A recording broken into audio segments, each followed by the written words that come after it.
যারা প্রত্যেক সপ্তাহে একদিন হলো আমাদের সেই ধর্ম উপদেশগুলো দিতে পারে এবং আমরা তা শ্রবণ করতে পারি। এটা দুঃখের বিষয় কি জানেন, আমরা সনাতন ধর্মের মধ্যে কোনো বাধ্যবাধকতা নেই, কি যে যা পারছে তাই করছে।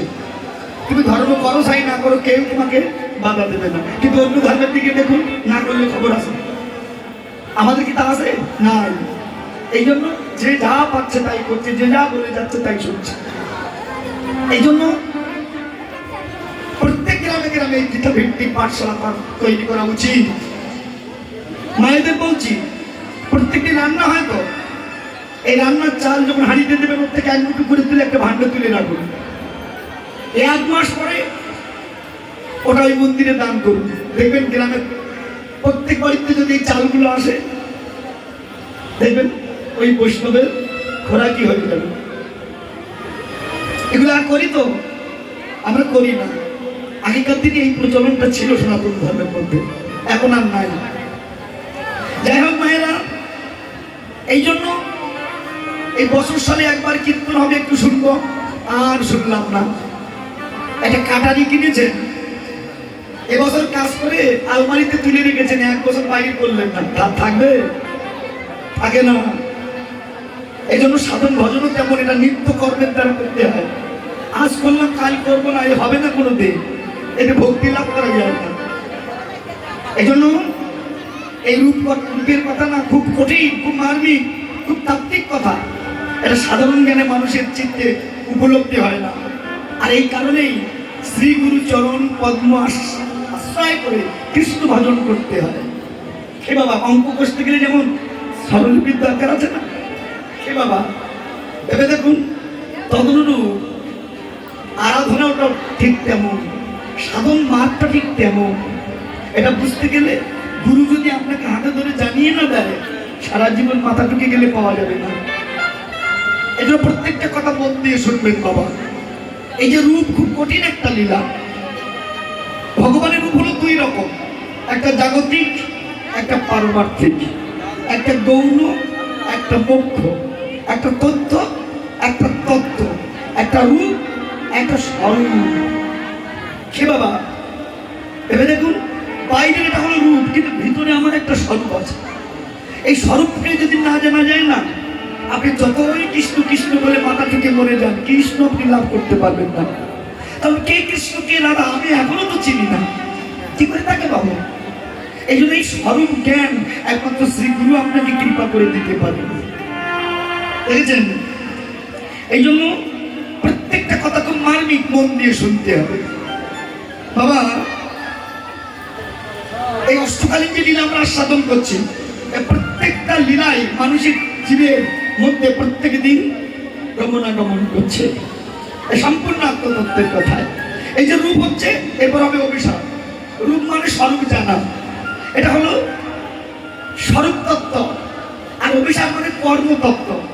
অর্থাৎ আপনি শ্রীগুরুর কাছ থেকে স্বরূপ তত্ত্ব জেনেছেন, শুধু তত্ত্ব জানলে তো হবে না, এবার কর্মতত্ত্ব জানতে হবে। এই জন্য গুরু ধরে শুধু গুরুর কাছ থেকে মন্ত্র নিলাম তা হবে না, তার জন্য কর্ম জানতে হবে। গীতায় বলছে না, কর্ম হলো শ্রেষ্ঠ। তবে হ্যাঁ, সে কর্মটা যেন নিষ্কাম ভাবে হয়। এ বাবা, আত্ম ইন্দ্রিয় প্রতিবাঞ্ছা তারে বলে কাম, যে কামের তাও নাই, ইন্দ্রিয়ের তাও নাই, যা কর্ম করে এর মধ্যে কোনোদিন কৃষ্ণ ভক্তি আসে না। এই জন্য তত্ত্বে লিখেছে, অপহীন গোপীগণের নাই কামনা গন্ধ, কৃষ্ণ সুখ লাগে মাত্র কৃষ্ণের সঙ্গে সম্বন্ধ। কৃষ্ণকে ভালোবাসো নিজের আত্মসুখ বর্জিত ভাবে, নিজ সুখের দ্বারা কোনোদিনই কৃষ্ণ কৃপা লাভ করতে পারে না। আচ্ছা বলুন তো বাবা, এই ইন্দ্রিয় সুখের জন্য যে কর্ম করেছি, সুখকে আমি পেয়েছি তো? না না, সুখ আমি পাইনি, পেয়েছিল কে? আমার ইন্দ্রিয়গুলো। আমি সুখ পাইনি, তাহলে আমি আমার জন্য কি করলাম? ভেবে দেখুন, এই স্বরূপ তত্ত্ব জ্ঞান হওয়ার পরেই কর্মতত্ত্ব। এই অভিসার হলো কর্মতত্ত্ব, অর্থাৎ কর্ম করে তার কাছে যেতে হয়। এ বাবা, তবে রাসস্থলীতে মহারাসে ভগবানের সঙ্গে আমার মিলন হবে, কিন্তু সেখানে যাওয়া এবং কঠিন ব্যাপার। স্বরূপ তত্ত্ব সম্বন্ধে অনেকে আমরা জানিছি গুরুর কাছ থেকে, কিন্তু কর্ম করতে গেলেই সমস্যা। অনেকে কর্ম করতে যায় বটে, কিন্তু কামের তাড়নায়, ইন্দ্রিয়ের তাড়নায়, হৃদয়ের ভুলে তারা সুরাট ভুলে কুরসে মাতে। তাতে কি বলছে জানেন? প্রেমের হাটে যাবে বলে ছাড়েনি রে তোর নাও, তিন গাঙের ওই মাঝে এসে উঠলো ভীষণ বাউ, তুই দিক ভুলিলি কুল হারালি রে মাঝি, ডুবালি তোর নাও খানা। সে প্রেমের হাটে যাওয়ার জন্য তৈরি সারে সবাই, কিন্তু জানেন ওই তিন গাঙের মাঝখানে আসার পরে গতিপ্রষ্ট হয়ে জীব রতিপ্রষ্ট হয়, আর রতিপ্রষ্ট হলে কামের বহির বিকাশ হয়, আর কামের বহির বিকাশ হলে নিজে নিজেকে ধ্বংস করে। তাই দেখেছেন? এই জন্য এই রূপ তত্ত্বটা খুব কঠিন তত্ত্ব।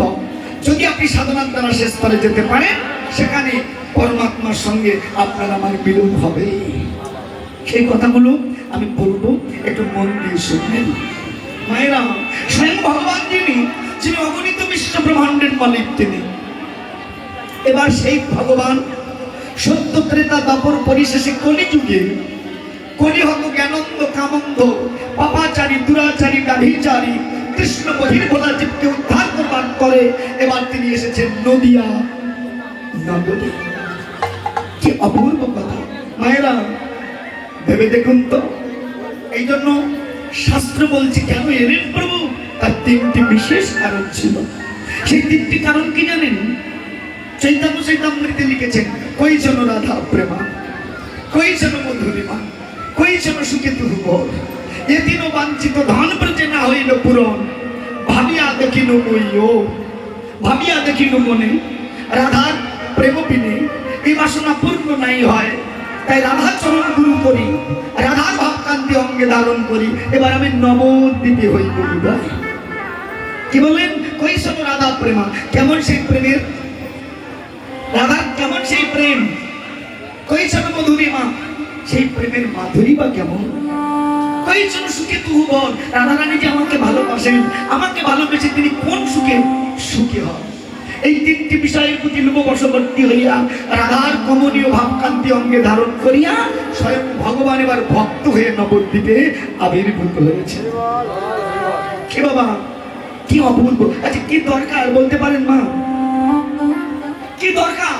ভগবান সে হাতে ধরে পায়ে ধরে জীবের দ্বারে দ্বারে হরিনাম বিতরণ করার কোনো দরকার ছিল? ছিল কেন? এ বাবা, এই জগতে যার গ্যাস্ট্রিকের দরজে জীবনে ঘি কিনে খায় না, আচ্ছা বলুন তো, সে যদি ঘি না কেনে তো ঘিয়ের দাম ১,৫০০ টাকা থেকে ২০০ টাকা কেজি হবে তো? তা তো হবে না। আচ্ছা, যার সুগারের দোষ, যে জীবনে সন্দেশ কিনে খায় না, রসগোল্লা কিনে খায় না, আচ্ছা সে যদি সন্দেশ না কেনে, রসগোল্লা না কেনে, তো সন্দেশের দাম কি ২০০ টাকা থেকে ২০ টাকা কেজি হবে? তা তো হবে না। আচ্ছা, যে অন্ধ, যে আয়না দেখে না, যে আয়না কেনে না, আচ্ছা সে যদি আয়না না কেনে, আয়না না দেখে, তো আয়নার ফ্যাক্টরি কি বন্ধ হবে? তা তো হবে না। তো কোনো অভক্ত যদি ভগবানকে ভালো না বাসে, তাতে ভগবানেরও কিছু আসে যাবে না। তাহলে প্রশ্ন হলো এখানে, কেন ভগবান জীবের হাতে ধরে পায়ে ধরে নাম দিচ্ছে? কি প্রয়োজন? কি অভিপ্রায়? কি কারণ? না কারণ আছে। কারণ ওই যে বললাম, স্বার্থ ছাড়া কেউ কোনোদিন কর্ম করে না। এই যে আমি রাজীব, আমার বাড়ি সাতক্ষীরাতে, আমার আত্মীয় স্বজন পরিবার সবাই আনন্দে খেয়ে দিয়ে ঘুমাচ্ছে, আর আমি আপনাদের কাছে টাকা টাকা করে বেড়াচ্ছি। আমার স্বার্থ নাই? খেয়ে তাহলে আমার স্বার্থ কি? আমার কীর্তন শেষ হবে, আমি আমার অর্জিত টাকা নিয়ে ঘরে যাবো, এটা আমার স্বার্থ। তা আপনারা এসেছেন কেন? খিচুড়ি পাওয়ার জন্য?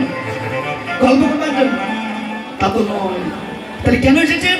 রাধা কৃষ্ণ প্রেমামৃত রস আস্বাদন করে পারমার্থিক জগতে উন্নীত হবেন। তাই কেন জানেন? জাগতিক জগতের অর্থ আজ আছে, কাল থাকে না, থাকবে না। কিন্তু এখান থেকে যদি কেউ পারমার্থটা নিয়ে যেতে পারে, শুধু এক জন্ম নয়, কোটি জন্ম ধরে পারমার্থের কখনো অপচয় হতে পারে না। দেখছেন? তাহলে এখানে ভগবানের স্বার্থটা কি? ভগবান মনে মনে চিন্তা করেছিলেন, আসলে যে বস্তু আমি গুলোকে গোপনে রেখেছি, সে বস্তু আমার একার দ্বারা কোনোদিন আস্বাদন হবে না। হয় একার দ্বারা কোনো কিছু, কি একার দ্বারা কোনো কিছু আস্বাদন হয় না। ভগবান মনে মনে চিন্তা করলেন, তাহলে উপায়, যে কৃপারূপ বস্তু আমি গুলোকে গোপনে রেখেছি, আমার একার দ্বারা তো আস্বাদন হবে না। ভগবান কি করলেন?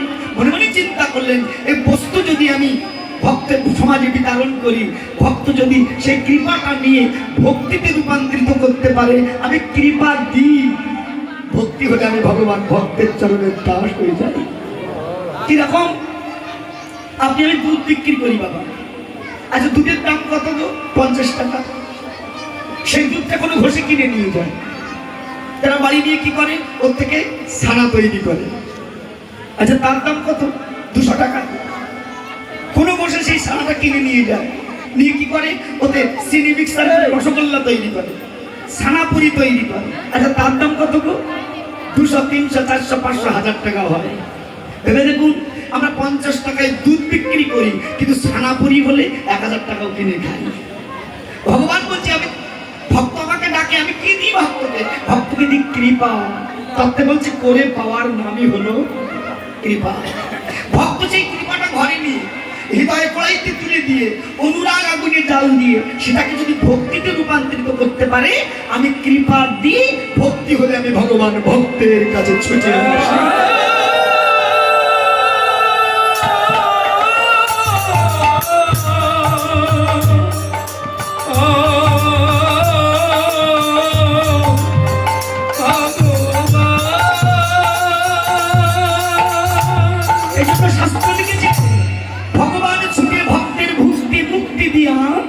তথাপি ভক্তি নাহি দেন, ভক্তি রাখেন লুকাইয়া। ভগবান বলছে, যদি তোমরা চাও আমি তোমাদের মুক্তি দিতে পারি, যদি চাও ধন ঐশ্বর্য প্রতিপত্তি দিতে পারি, কিন্তু ভক্তি আমি দিতে পারবো না। কেন না? ভক্তিটা আমার ঘরের সম্পত্তি নয়, ভক্তিটা হলো ভক্তের ঘরের সম্পত্তি। এই জন্য আমি ভগবান হয়ে এই ভক্তির টানে বারবার ভক্তের কাছে ছুটে আসি। বাবা, আপনি আমি অনেকে জানি, কোমর বাড়িতে যখন মাটি পা দিয়ে চটকানো হয়, কি মাটির কি তাতে অভিমান আসে? আসে না তো। মাটি জানে এতদিন পরে আমি পরিশোধিত হচ্ছে, কত ঝিল খোলা ময়লা আমার ভিতরে থাকে, এখানে এসে আমি পরিশোধিত হচ্ছে। এবার সুন্দর করে মাটিটা তৈরি হলে কি হয় জানেন? ওটাকে চাকের উপরে তুলে দেয়, দিয়ে ঘুর দেয়, দিয়ে কি করে বলুন তো? একটা ভাণ্ড তৈরি করে, ঘর তৈরি করে। আচ্ছা, মাটির কি তাতে অভিমান আসতে হয় না? এবার যখন সুন্দর করে একটা ঘর তৈরি হলো, ওটাকে কি করে জানেন? রৌদ্রে শুকাতে দেয়। মাটির কিন্তু তথাপি অভিমান আসে না। এবার একটু শুকিয়ে গেলে কি করে? একটা পিটুনি আছে, ওই পিটুনি দিয়ে পিটিয়ে পিটিয়ে সোজা করে, তথাপি কিন্তু মাটির কোনো অভিমান আসে না। এবার সুন্দর করে তৈরি যখন হলো, ওটা আগুনে পুড়ানো হলো, মাটির কিন্তু তথাপি অভিমান হয় না। এবার যখন সুন্দর করে পুড়িয়ে খাঁটি হলো, যে বিক্রয় করে ও কিন্তু আঘাত করে দেখিয়ে দেয়, দেখো আমার মালটা ভালো। আবার যে কিনে নেয় সেও আঘাত করে দেখে যে আমার মালটা ভালো কিনা। এত ঘাত প্রতিঘাত সহ্য হওয়ার পরে ওই মালটা যখন কোনো ভক্তের বাড়ি বিক্রয় হয়ে যায়, ভক্তের বাড়ি যে সুশীতল জলে পরিপূর্ণ হয়ে ওই ঘরটাই ভগবানের সেবায় ব্যবহৃত হয়। কত ভক্ত তারা তো চরণে প্রণাম করে, দেখেছেন? তদ্রূপ ভগবানকে ভালোবাসবেন, কত ঘাত প্রতিঘাতের বোঝা আপনার মাথায় উঠবে, তুলে গেলে চলবে না। যদি কেউ এই কষ্টের বোঝা মাথায় নিয়ে ভগবানের চরণ অবধি পৌঁছাতে পারে, ভগবানের চরণে যে ভগবানের চরণের তার শোভা লাগে না, আমার ভগবান নিজেই ভক্তের চরণের তার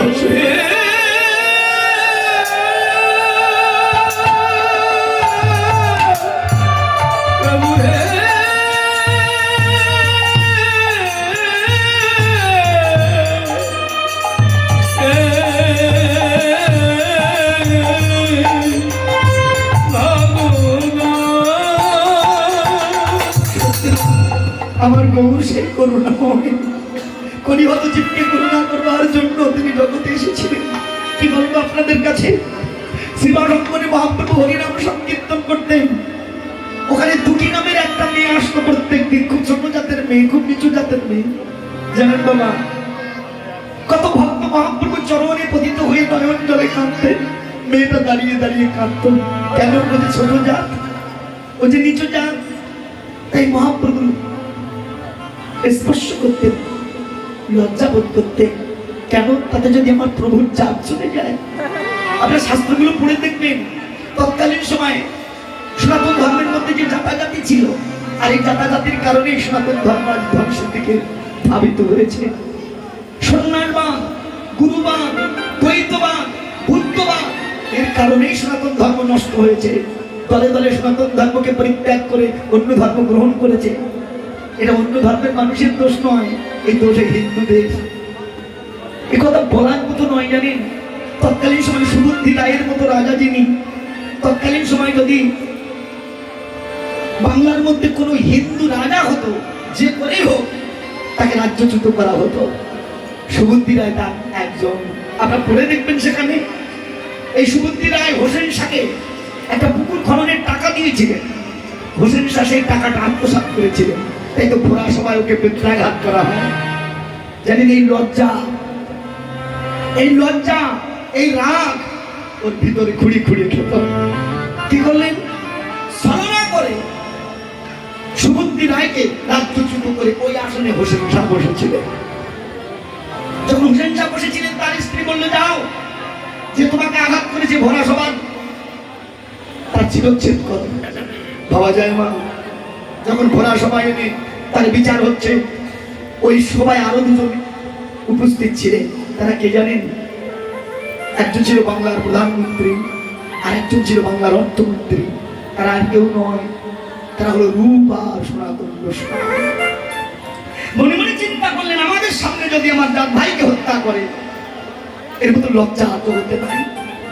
হুসেন শাহকে ডেকে বলেছিলেন, সম্রাট কথা নেবেন, ওকে মেরে ফেললে তো সাজা পেয়ে গেল, ওর চেয়ে ভালো ওকে বাঁচিয়ে রেখে এমন সাজা দিন যেন সারা জীবন ধুকে ধুকে মরে। কি সাজা দিলেন? যাও, ওকে ধর্মচ্যুত করো। দেখেছেন ধর্মচ্যুত করা কত সোজা? কি করে ধর্মচ্যুত করা যায়?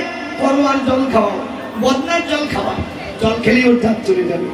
ভাবা যায়? এ ভাই আমার এই যে মানবে, এখন মানে না।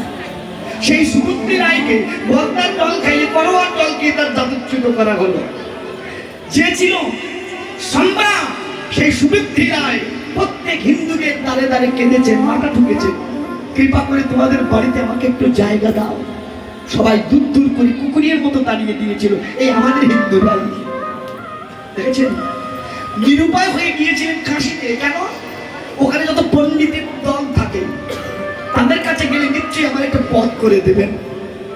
কৃপা করে বলুন, আমার এই জাত চলে গেছে, কি করে আমার পুনরায় যাতে ওঠা যায়? পণ্ডিতের দল কি করেছিলেন জানেন?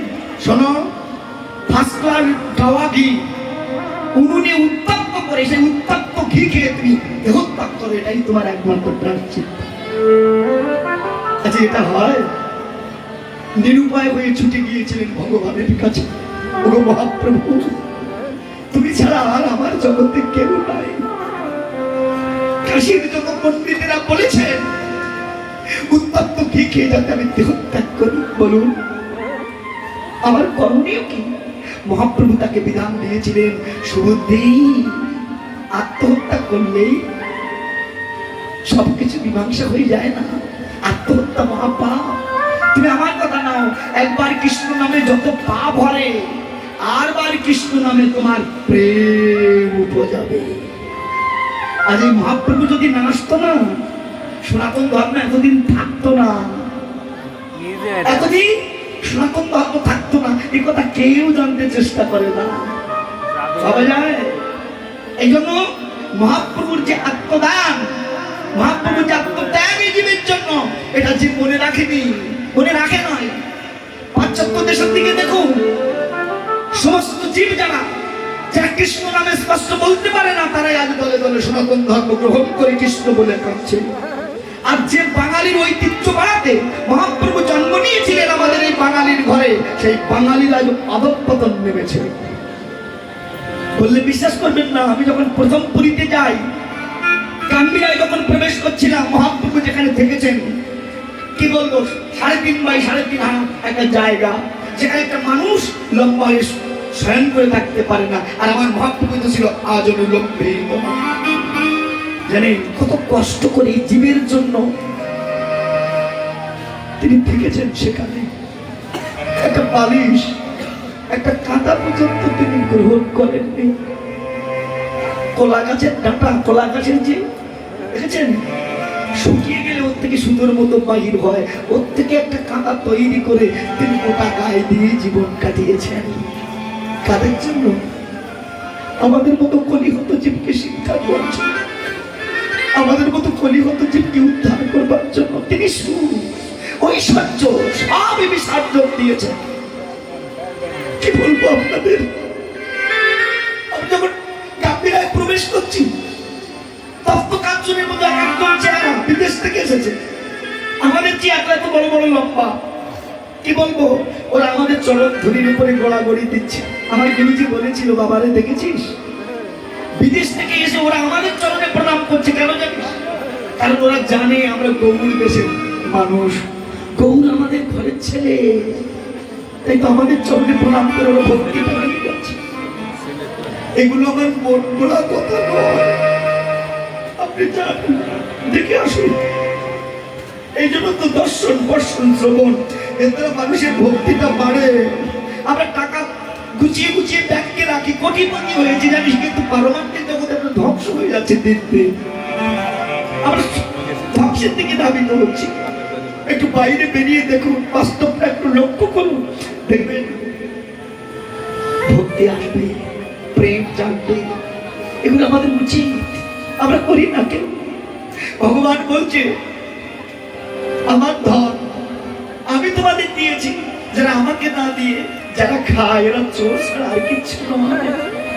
যা কিছু পেয়েছো আমি তো দিয়েছিলাম, সে আমার দেওয়া ধন তোমাকে ফিরে যেতে হবে, কিন্তু আমার দেওয়া ধন যদি তুমি তোমার পারমার্থের কাজে লাগিয়ে তুমি পারমার্থিক জগতে যদি উন্নীত হতে পারো, কেন কৃপা করো?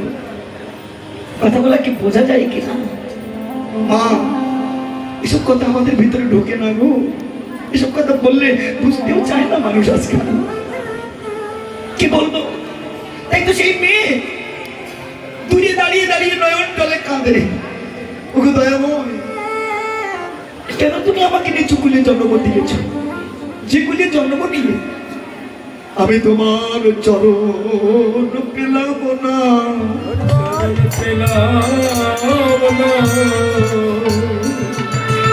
ওগো দয়াময়,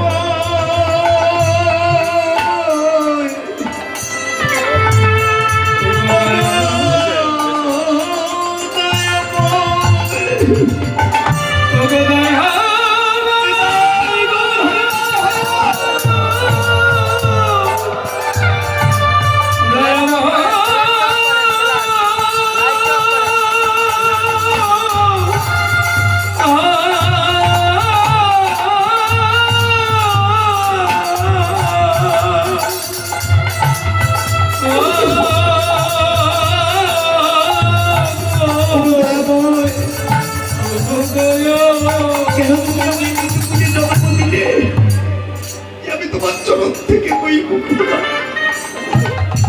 জানি। মেয়েটা শ্রীবাস ঠাকুরের কাছে গিয়ে বলছে, ঠাকুর আমি আপনাকে একটা মিনতি জানাই, রাখবে কি? আচ্ছা ঠাকুর, আমার মনে বড় বাসনা, এত ভক্ত প্রভুর কাছে আসে, প্রভুর চরণ স্পর্শ করে শান্তি পায়, কিন্তু আমি ছোট জাত বলে আমি প্রভুকে স্পর্শ করতে পারি না। আচ্ছা একটা উপায় করা যায় না কি? প্রত্যেকদিন তো হাজারে হাজার গৌর ভক্ত কৃষ্ণ ভক্ত তোমার ঘরে আসে, কত ভক্তের সেবা হয় তোমার এখানে, কত ভক্তের চরণ ধৌত করে নাও। আচ্ছা এই সুরধনী গঙ্গা থেকে জল যদি আমি এনে দিই, তাতে কি অসুবিধা হবে? আমি না হয় প্রভুর চরণে স্পর্শ করতে পারলাম না, কিন্তু আমার আনা জলে যদি প্রভুর চরণ সেবা হয়, প্রভুর চরণ ধৌত করে নেওয়া হয়, তাহলে তো কোনো অপরাধ হবে না। যদি আমি সেই জলটা তুলে দিই, শ্রীবাস ঠাকুর মনের কথা বুঝেছিলেন, মা ভগবানের সেবা দিবি, এতে অপরাধ হবে কেন? বেশ তো, তুই জল তুলিয়ে এনে দিস। মেয়েটা কেঁদে বললেন, ঠাকুর একটা বিনতি রাখি কি, এই কথা যেন কাউকে বলো না, তাতে হয়তো আমার প্রভু চাঁদ চলে যাবে। বুঝেছেন, এই দৈন্যতা আগে চাই। ভগবানকে ডাকতে গেলে, ভগবানকে ভালোবাসতে গেলে এখানে আগে দৈন্যতাটা আগে চাই। দেখেছেন, যে গাছে যত ফল বেশি হয় তার ডালটা মাটির দিকে নুইয়ে পড়ে, তার তদ্রূপ যার ভক্তি হয়েছে তার মাথাটা সাধুগুরু বৈষ্ণবের চরণে নিচু হয়ে গেছে। কারণ ভক্তি, এই ভক্তি না আসা পর্যন্ত, এই দৈন্যতা না আসা পর্যন্ত ভগবানকে লাভ করা যায় না কোনোদিন। এই দৈন্যতাটা আগে চাই। শিবাই ডেকে বলল, মা আমি কাউকে বলবো না, আমি কথা দিলাম তোকে। প্রত্যেক দিন হাজারে হাজারে কৃষ্ণ ভক্ত আসে, গৌর ভক্ত আসে, ওই মির তুলে দেওয়া জলে প্রভুর সেবা হয়। ভক্তের মনের ব্যথাটা ভগবান বুঝেছিলেন।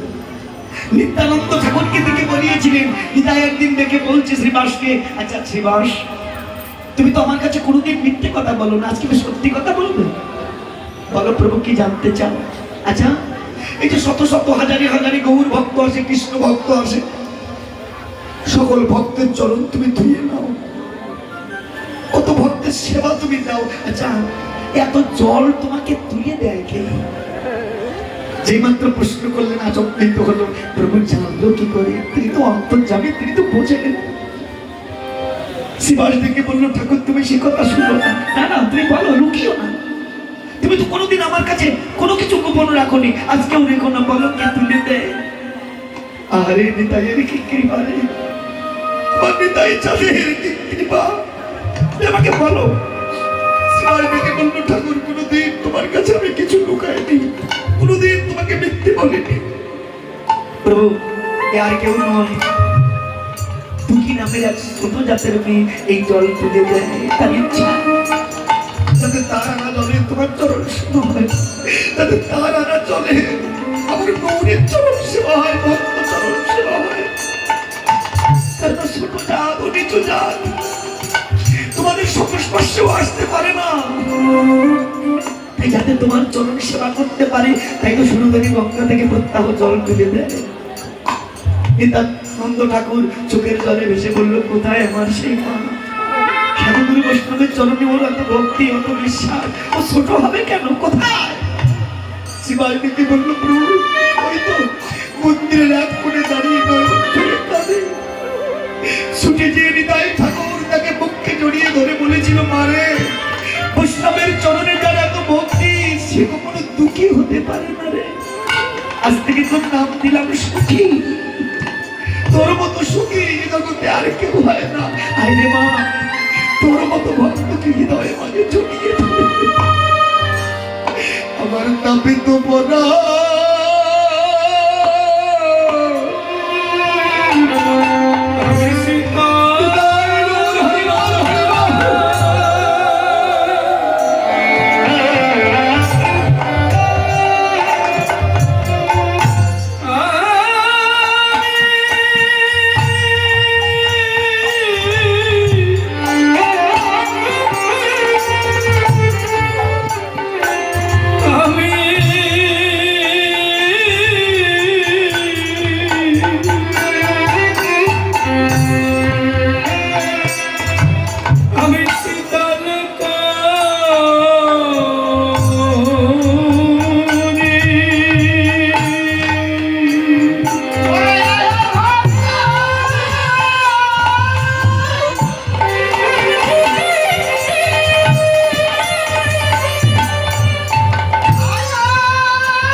আমার এই কাপি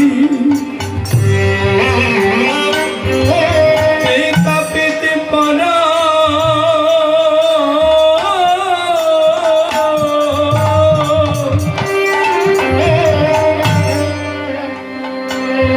সীতা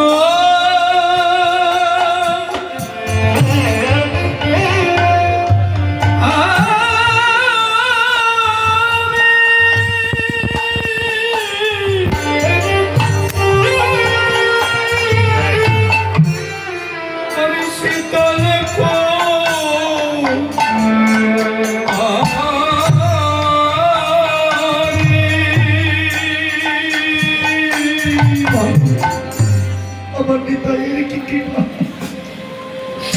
আমার অযাচিত প্রেম ভক্তি দিয়ে জগৎকে তিনি উদ্ভাসিত করছে। এমন করুণাময় ভগবান আর কোনো যুগে কোনো অবতারে আসেনি। এমন করে জীবের প্রতি তিনি করুণা আর কোনো যুগে করেনি।